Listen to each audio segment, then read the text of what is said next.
Hello बच्चों, आज अपन start कर रहे हैं पी ब्लॉक। और ये वाला पी ब्लॉक है 12th वाला पी ब्लॉक अपन यहाँ पर डिस्कस करेंगे। और पी ब्लॉक 12 के अंदर 15 ग्रुप से स्टार्ट होता है, 18 ग्रुप तक है। 13 और 14 ग्रुप है, इसको अपन ने 11th के अंदर भी पढ़ा है। तो आप देखिएगा यहाँ पे पी ब्लॉक। तो पी ब्लॉक अपन कौन से ग्रुप से स्टार्ट करेंगे? 15th group, 15th group element, 15th group element से स्टार्ट करेंगे। और 15 ग्रुप है, इसी को क्या बोल सकते हो आप? नाइट्रोजन फैमिली भी बोलते हैं, नाइट्रोजन फैमिली। सबसे पहले अपन देखेंगे इसमें कौन कौन से एलिमेंट प्रेजेंट होते हैं। तो 15 ग्रुप है, इसके अंदर ये वाला एलिमेंट प्रेजेंट है,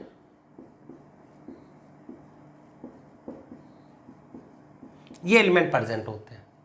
बच्चे अलग अलग तरीके से इसको याद भी करते हैं, नाना, पाटेगर, ऐश्वर्या, सब बिंदास, और भी बहुत सारे आप तरीके बनाते हैं। जनरल इलेक्ट्रॉनिक कॉन्फ़िगरेशन है, ये सब अपन पीरियोडिक टेबल में पढ़ा है। लिखना चाहो तो यहाँ पे भी लिख सकते हो NH2NP3, NH2NP3। जो रियल में पी ब्लॉक होता है, जो ब्लॉक एलिमेंट जो अपन बाकी चैप्टर से अलग रखते हैं, उन सबको यहाँ पर अपन डिटेल में डिस्कस करेंगे। तो ये इसके एलिमेंट होते हैं, नाइट्रोजन है, फॉस्फोरस है। इसके बारे में आप ये जानते भी हो, ये वाले क्या होते हैं? Non metals. हालांकि ये सब अपन पीरियोडिक टेबल में पढ़ के आते हैं, ये नॉन मेटल्स होते हैं। ये क्या होते हैं? मेटेलॉइड्स, ये मेटेलॉइड्स होते हैं। बिस्मिथ क्या होता है? मेटल, ये होता है मेटल। तो बेटा इसके एलिमेंट है जिसको आप नॉन मेटल, मेटेलॉइड और मेटल इसके अंदर भी कैटेगराइज कर सकते हैं। अब देखो यहाँ पे सबसे पहले मैं स्टार्ट कर रहा हूँ नाइट्रोजन के बारे में आपको बताऊं। तो नाइट्रोजन इसकी एलोट्रोपिक फॉर्म है, इससे स्टार्ट करते हैं। तो अपन लिखेंगे, लिखो, ये लिख लेना पहले, उसके बाद में लिखेंगे allotropic form of nitrogen. Allotropic form of nitrogen. Nitrogen उसकी एलोट्रोपिक फॉर्म है, इसकी बात कर रहे हैं। तो बेटा आप ये जानते हो कि नाइट्रोजन वो तो किस फॉर्म में मिलती है? N2 की फॉर्म में मिलती है, यानी क्या होता है? Die nitrogen. तो इसकी एलोट्रोपिक फॉर्म कौन सी होगी आपकी? Die nitrogen. Die nitrogen, die nitrogen क्या होता है? N2। अपने पीरियोडिक टेबल में और केमिकल बॉन्डिंग में पढ़ के आते हैं कि यहाँ पर नाइट्रोजन है, वो दूसरे नाइट्रोजन के साथ साथ में ओवरलैपिंग करके बॉन्ड का फॉर्मेशन करता है। इसके बीच में कितने बॉन्ड बनते हैं? 3 बॉन्ड। और ये भी पढ़ के आते हो आप केमिकल बॉन्डिंग में, जिसमें बॉन्ड ऑर्डर हाई होता है, उसकी बॉन्ड स्ट्रेंथ और हाई होगी। तो आप यहाँ पे देखोगे नाइट्रोजन स्मॉल टाइप का एटम है, तो यहाँ पर जो इसकी ओवरलैपिंग होती है वो भी हाईली इफेक्टिव होती है। इन सबको अपन ने केमिकल बॉन्डिंग में पढ़ा है। अब देखो इसके आगे जो यहाँ पे अपने को डिस्कस करना, उसकी बात कर रहे हैं। तो यहाँ पर आप देखोगे नाइट्रोजन, नाइट्रोजन है, स्मॉल साइज, ज्यादा बॉन्ड ऑर्डर है, इसमें 3 बॉन्ड ऑर्डर प्रेजेंट होता है। इसलिए यहाँ पर आप देखोगे नाइट्रोजन, नाइट्रोजन के बीच में बनने वाला बॉन्ड होता है बहुत ही स्ट्रॉन्ग होता है। इसकी बॉन्ड डिसोसिएशन एनर्जी बहुत ही हाई होती है, और हाई बॉन्ड डिसोसिएशन एनर्जी के कारण ये नाइट्रोजन होता है वो ऑलमोस्ट इनर्ट गैस की तरह बिहेव करता है। फिर से बता रहा हूं, due to high bond dissociation energy nitrogen behave as almost inert gas. High bond dissociation energy का नाइट्रोजन का बिहेव कैसा होता है? As a inert gas behave करता है। लिखेंगे due to very high bond dissociation energy. Bond dissociation energy क्या होती है? इस बॉन्ड को ब्रेक करने के लिए जो रिक्वायर्ड एनर्जी होती है उसका नाम क्या होगा? Bond dissociation energy. जब बेटा ये वाले जो पहले से एग्जिस्ट बॉन्ड है ये ब्रेक होंगे तभी तो न्यू बॉन्ड का फॉर्मेशन होगा। और ये इसमें ये बहुत ज्यादा स्ट्रॉन्ग होते हैं, नॉर्मल कंडीशन में ब्रेक नहीं होते हैं। इसलिए अपन ये कह सकते हैं ये ऑलमोस्ट किसकी तरह बिहेव करता है? Inert gas. और उसके एग्जाम्पल भी देखेंगे, एविडेंस भी देखेंगे अपन। तो अपन क्या लिख रहे हैं? Due to very high bond dissociation energy, due to very high bond dissociation energy nitrogen behave as almost inert gas. बेटा ये भी पूछा जा चुका है कि नाइट्रोजन होता है वो ऑलमोस्ट इनर्ट गैस की तरह बिहेव क्यों करता है? तो क्यों करेगा? Due to high bond dissociation energy. इसके लिए बॉन्ड स्ट्रेंथ बहुत ज़्यादा है, तो बॉन्ड को ब्रेक करने के लिए बहुत ज़्यादा एनर्जी की रिक्वायरमेंट होती है। तो हाई बॉन्ड डिसोसिएशन एनर्जी के कारण ये किसकी तरह बिहेव करता है, इनर्ट गैस। क्लियर हुआ इतना। अब देखो ये ऑलमोस्ट इनर्ट गैस की तरह बिहेव करता है, इसके एविडेंस बता रहे कि कौन कौन से इसके एविडेंस आप देखोगे। अगर आप इन्वायरमेंट में देखोगे तो इन्वायरमेंट में सबसे ज़्यादा ही नाइट्रोजन प्रेजेंट होती है। अपन ये पढ़ के आते हैं कि 78% नाइट्रोजन होती है और फ्री स्टेट में प्रेजेंट है। क्यों फ्री स्टेट में प्रेजेंट है, क्योंकि इसकी बॉन्ड डिसोसिएशन एनर्जी हाई है, ये ऑलमोस्ट इनर्ट गैस होती है, इसलिए दूसरे के साथ में रिएक्ट करने की टेंडेंसी लो होती है, इसलिए किसकी तरह एक्ट करती है, इसलिए मैक्सिमम फ्री स्टेट में प्रेजेंट होती है। तो अपन ये लिख सकते हैं पहला evidence 78% nitrogen present in free state in environment।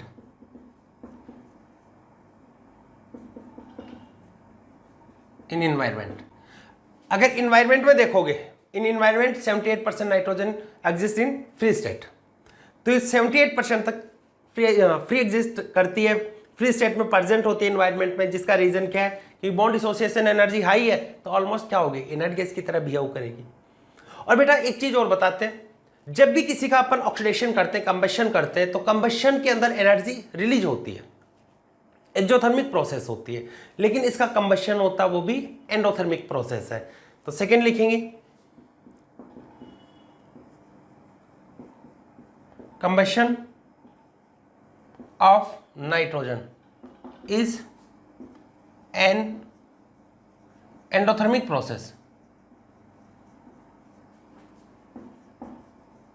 ये एक एंडोथर्मिक प्रोसेस होती है। देखो नाइट्रोजन है, ये ऑक्सीजन के साथ में रिएक्ट करके क्या बनाएगी, NO। तो यहां पे देखो ऑक्सीडेशन प्रोसेस होती है, कौन सी होती है, एक्सोथर्मिक, लेकिन नाइट्रोजन का ऑक्सीडेशन होता है वो कौन सी प्रोसेस होती है, एंडोथर्मिक प्रोसेस है। यानी यहां पे डेल्टा H है, उसकी वैल्यू क्या आएगी, पॉजिटिव। ये आपकी कैसे मिलेगी, एंडोथर्मिक प्रोसेस।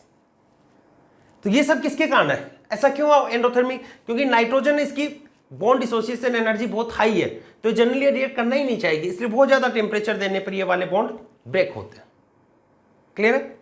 तो due to high bond dissociation energy ये बिहेव शो किया, साथ में हाई बॉन्ड डिसोसिएशन एनर्जी है, इसके कारण या ऑलमोस्ट इनर्ट गैस की तरह बिहेव करती है, इसलिए इसकी रिएक्शन भी बहुत ही फ्यू होती है, बहुत कम रिएक्शन शो करती है। लिखेंगे इसको, उतारो फिर करवाते हैं आगे। ये तो बेटा इसके एलिमेंट आपने लिखे, फिर आपको बताया डाइनाइट्रोजन, और नाइट्रोजन में हाई बॉन्ड डिसोसिएशन एनर्जी के कारण ऑलमोस्ट इनर्ट होती है, 78% फ्री एग्जिस्ट करती है, कंबशन होता है इसका एंडोथर्मिक होता है। लिख लिया, आगे बताते हैं। देखो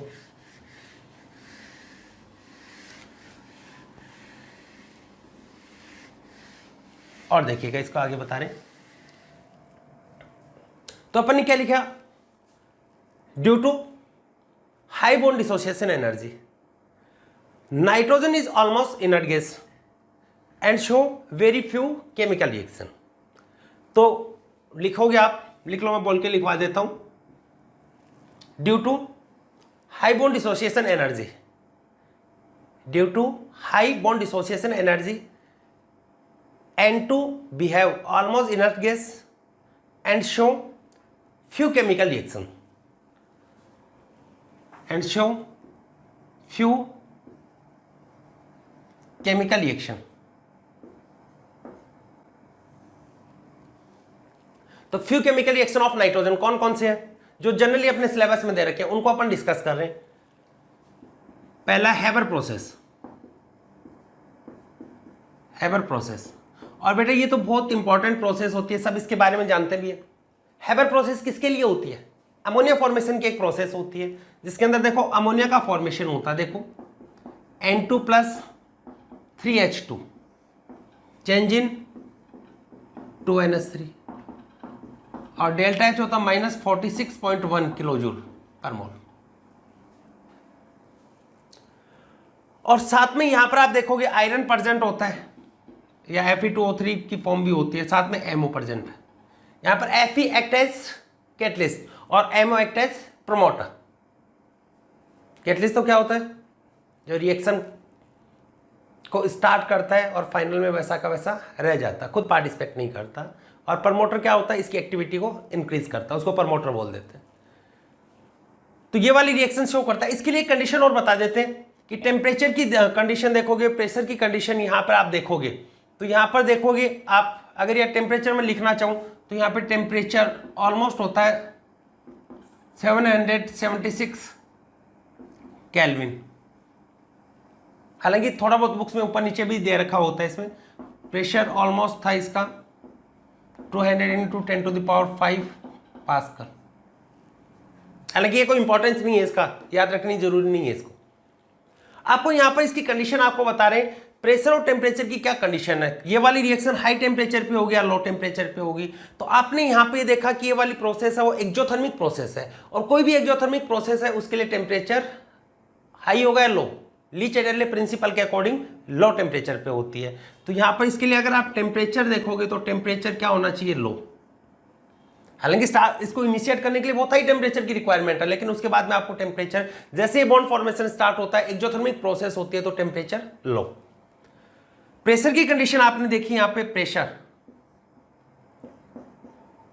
प्रेशर में आप ये देखते हो कि प्रेशर इंक्रीज करने पर इक्विलिब्रियम किस डायरेक्शन में शिफ्ट होता है, लेस वॉल्यूम की तरफ या लेस मोल की तरफ शिफ्ट होता है। इधर मोल 4 इधर 2 है, तो प्रेशर इंक्रीज करने पर किधर जाएगा, फॉरवर्ड डायरेक्शन में। इट मींस हाई प्रेशर पर। ये कंडीशन इसको मेंटेन रखनी होती है। क्लियर हुआ। सेकंड देखो, अभी अपन ने पढ़ा था नाइट्रोजन है, इसका ऑक्सीजन के साथ में रिएक्शन क्या बनेगा, 2NO। कैसी होती है, एक्सोथर्मिक या एंडोथर्मिक। कंबशन होता हो, यहाँ पर क्या होता है, बाकी कंबशन होते हैं वो एक्सोथर्मिक होते हैं, लेकिन नाइट्रोजन का कंबशन कैसा होता है, एंडोथर्मिक। तो combustion of N2 is an endothermic process. Combustion of nitrogen is an endothermic process। ये एक एंडोथर्मिक प्रोसेस होती है। क्लियर। एक और बता देते हैं, एंडोथर्मिक प्रोसेस है, उसका रीजन आपसे पूछा जाए तो क्या बताना है, वही है, नाइट्रोजन में बॉन्ड डिसोसिएशन एनर्जी हाई होती है। Third, formation of metal nitride, formation of metal nitride.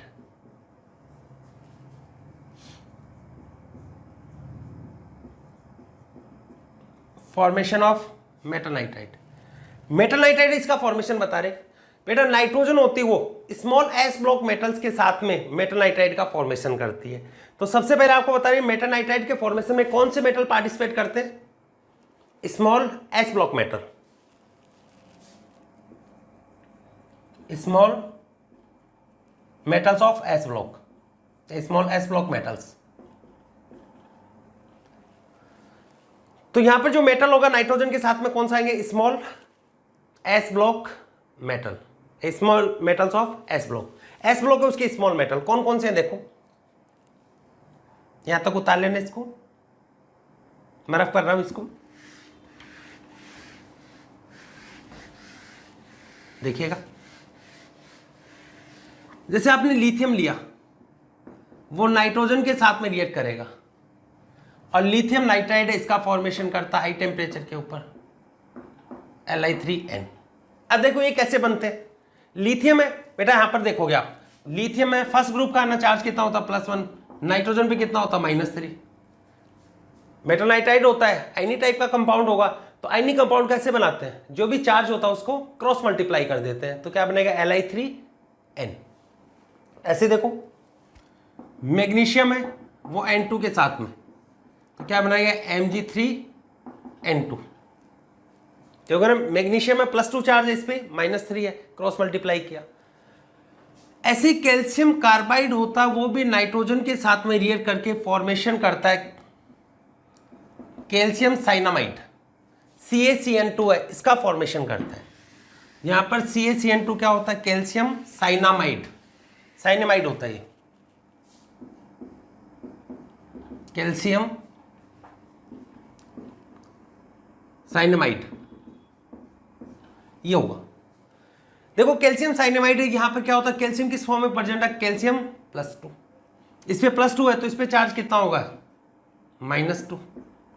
इसकी स्ट्रक्चर बेटा देखोगे तो आपको क्या स्ट्रक्चर होगी, ये वाले CaCN2 2 नेगेटिव की, ये होता है carbon double bond nitrogen 2 negative charge, ये स्ट्रक्चर होती है। और इसका हाइड्रोलाइसिस करने पर ये अपने को अमोनिया है ये प्रोवाइड करता है। और ऐसे कंपाउंड जिसको हाइड्रोलाइसिस करने पर अमोनिया अगर मिलती हो तो वो फर्टिलाइजर की तरह यूज में आते हैं। तो कैल्शियम साइनामाइड है, इसका यूज अपन किस में करेंगे, as a fertiliser.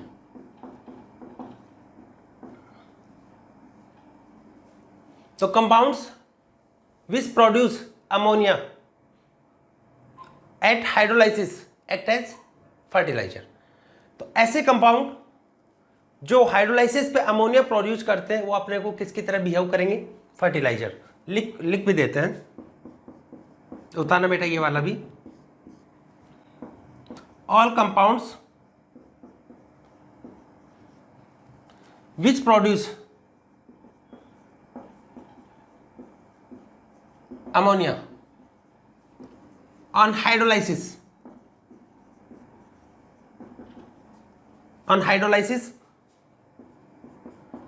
act as fertiliser. जैसे एग्जांपल होगा ना, कैल्शियम साइनामाइड है, अमोनियम क्लोराइड है, ये सब। तो ये बेटा अपन ने डाइनाइट्रोजन के बारे में पढ़ा, बहुत सिंपल सी चीज पढ़ी है अपन ने कि डाइनाइट्रोजन बहुत इंपॉर्टेंट है, बहुत बार आया हो भी। तो डाइनाइट्रोजन है वो ऑलमोस्ट इनर्ट होते due to high bond dissociation energy.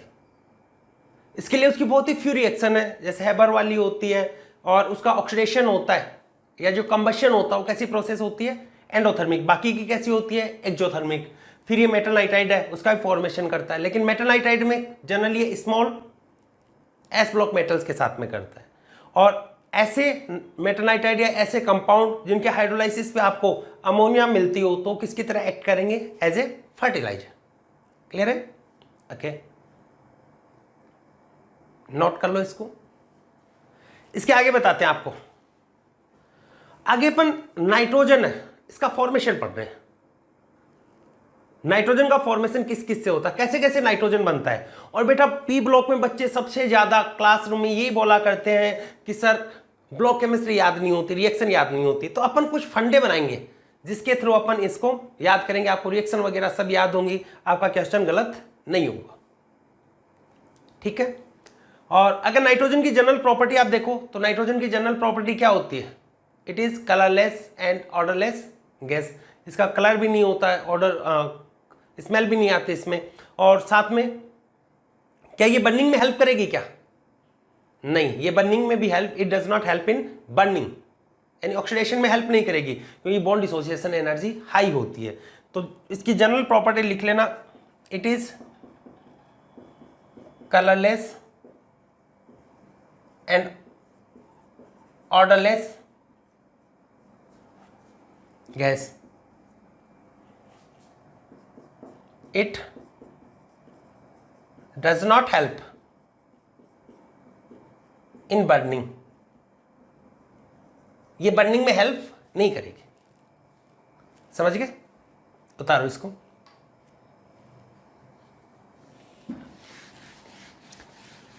अब लिखिए फॉर्मेशन ऑफ नाइट्रोजन।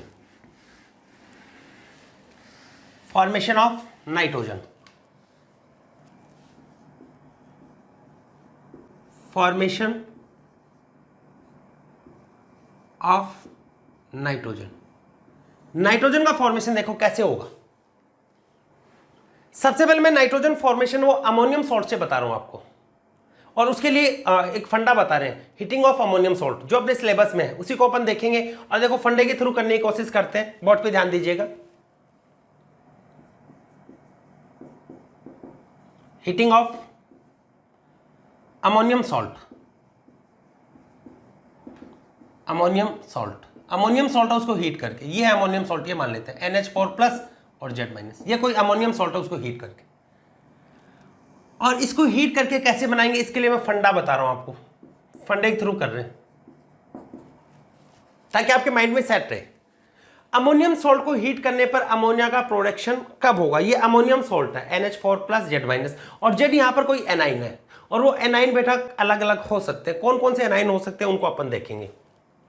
ये किस पे बेस्ट बता रहे हैं? एनाइन। Z नेगेटिव आपका क्या है? एनाइन। और इस Z नेगेटिव को मैं ये देख रहा हूं, इसके अंदर ये वाला जो Z नेगेटिव है वो ऑक्सीडाइजिंग एसिड से भी आ सकता है, ऑक्सीडाइजिंग एसिड या एजेंट से आता है, या वो नॉन ऑक्सीडाइजिंग भी हो सकता है, नॉन ऑक्सीडाइजिंग एनाइन भी हो सकता है। और थर्ड वो नाइट्रोजन बेस्ड, अगर वहां पर नाइट्रोजन प्रेजेंट है ना तब तो इन ऊपर वालों को देखना ही नहीं, उसके लिए तो अलग तरीका बताएंगे। अगर वहां पर ऑक्सीडाइजिंग एजेंट है वो, तब तो नाइट्रोजन का फॉर्मेशन होगा। नॉन ऑक्सीडाइजिंग एजेंट होता है तो वहां पर जनरली अमोनिया का फॉर्मेशन होता है। और अगर वो नाइट्रोजन बेस्ड है, यानी एनाइन भी नाइट्रोजन ही है, जैसे अमोनियम नाइट्रेट हो गया, उसमें भी नाइट्रोजन प्रेजेंट है, तो उस कंडीशन में एवरेज ऑक्सीडेशन स्टेट वाले किसी प्रोडक्ट का फॉर्मेशन होगा। यहां पे क्या बनेगा? Product of average oxidation state, product of average oxidation state, एक एवरेज ऑक्सीडेशन स्टेट वाले प्रोडक्ट का फॉर्मेशन होता है। फंडा फिर से सुन लीजिए, ऑक्सीडाइजिंग होगा तब नाइट्रोजन, नॉन ऑक्सीडाइजिंग होगा तब अमोनिया, और नाइट्रोजन बेस्ड होगा तब एवरेज ऑक्सीडेशन स्टेट वाले प्रोडक्ट का फॉर्मेशन होता है। अब देखो मैं यहां पर फिर से कैटेगराइज कर देता हूं, कौन से तो ऑक्सीडाइजिंग होते हैं, कौन से नॉन ऑक्सीडाइजिंग होते हैं। एसिड की टर्म्स में बता रहा हूं एनाइन को, एसिड से उसको मैं दो कैटेगरी में डिवाइड कर रहा हूं, ऑक्सीडाइजिंग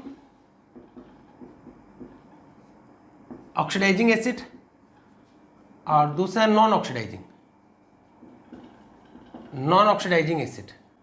तो देखिएगा यहां पर ऑक्सीडाइजिंग एसिड कौन कौन से, जैसे अपने डी ब्लॉक में ही पढ़ा था वो होंगे H2Cr2, डाइक्रोमिक एसिड,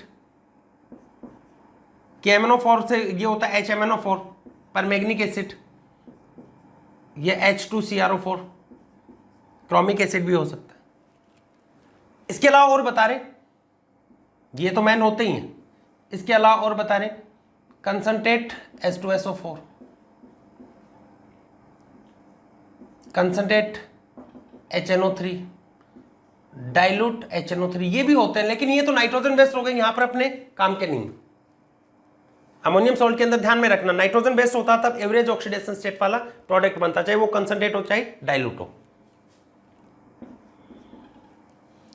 फिर देखिए यहां पर नॉन ऑक्सीडाइजिंग एसिड कौन से होते हैं, इसके एग्जांपल बता रहे, dilute H2SO4, dilute HCl, concentrate HClBC में आता है।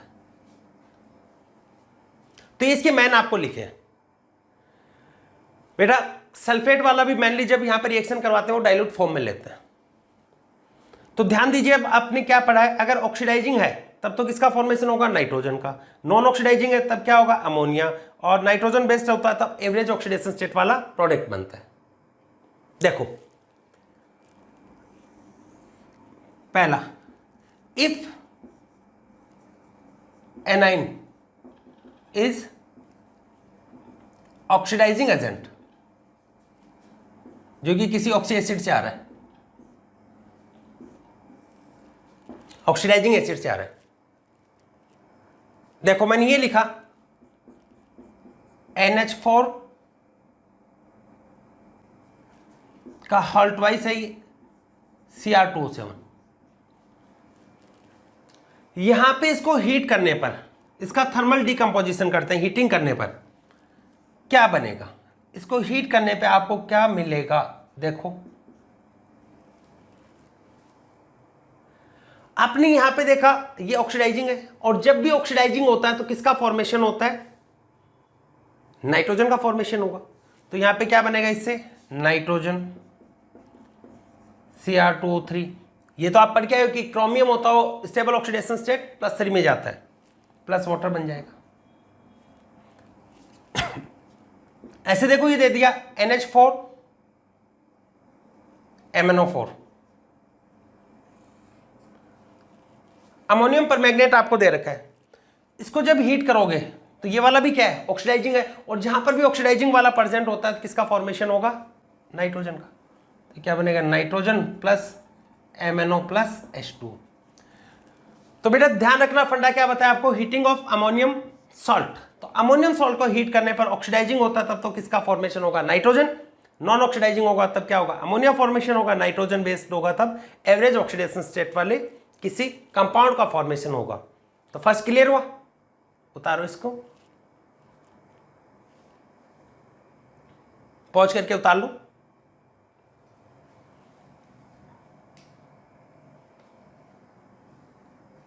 तो यहां पर ये देखोगे एनाइन को देखना आपको, तो एनाइन ऑक्सीडाइजिंग वाली ये मिल रहे हैं तब आपको क्या मिलेगा, नाइट्रोजन।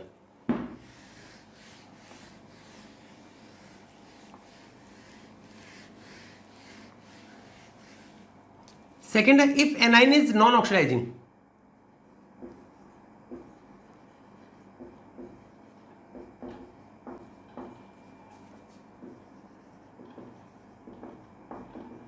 नॉन ऑक्सीडाइजिंग एजेंट है,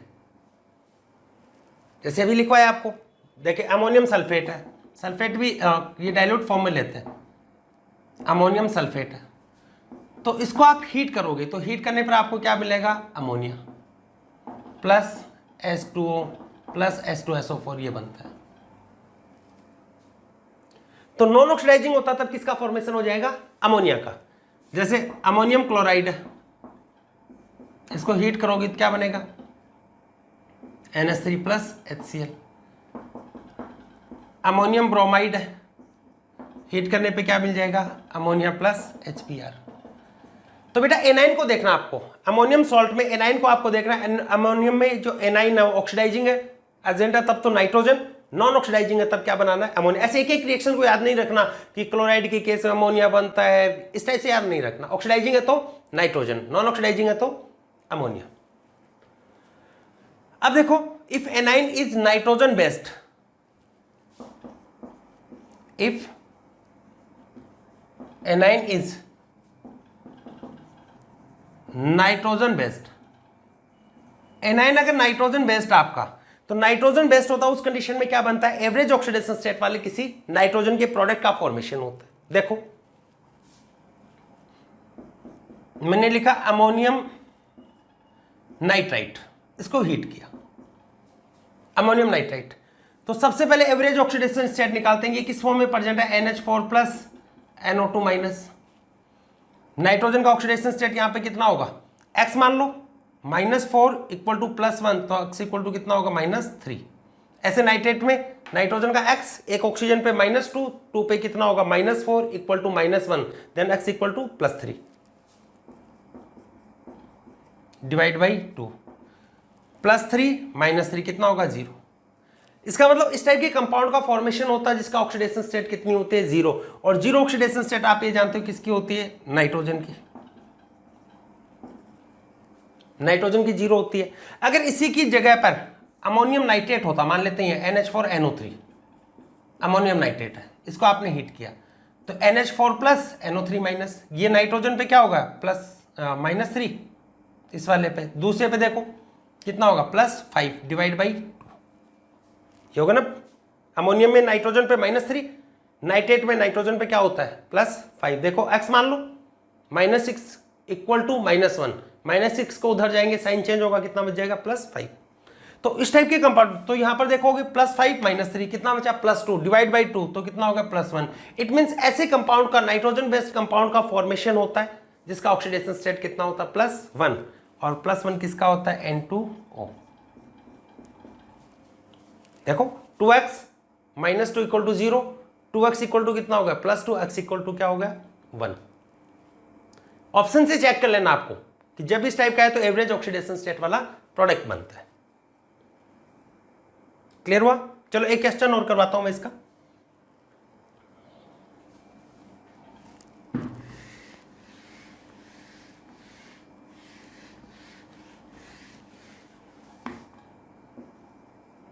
जैसे इधर का N2H5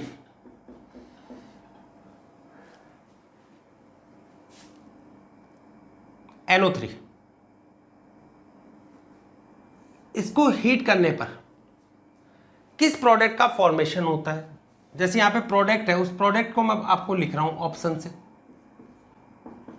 N2 NH3 N3H 4th NO। उधर दिखाई दे रहा है, एक बार मैं चेक कर लेता हूं, दिखाई दे रहा है।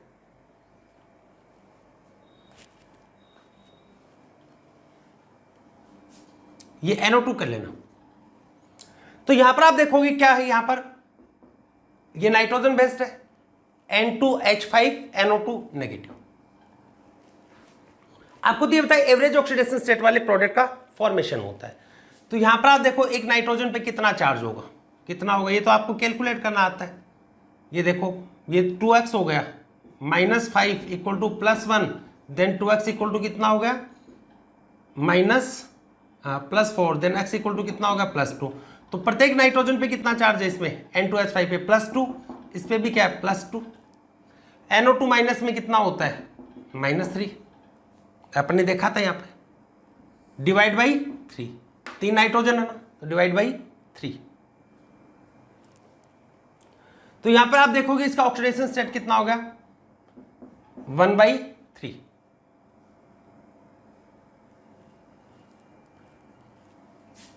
सॉरी इसको NO3 कर लेना, तो ये कितना होगा, -5, तो -1/3।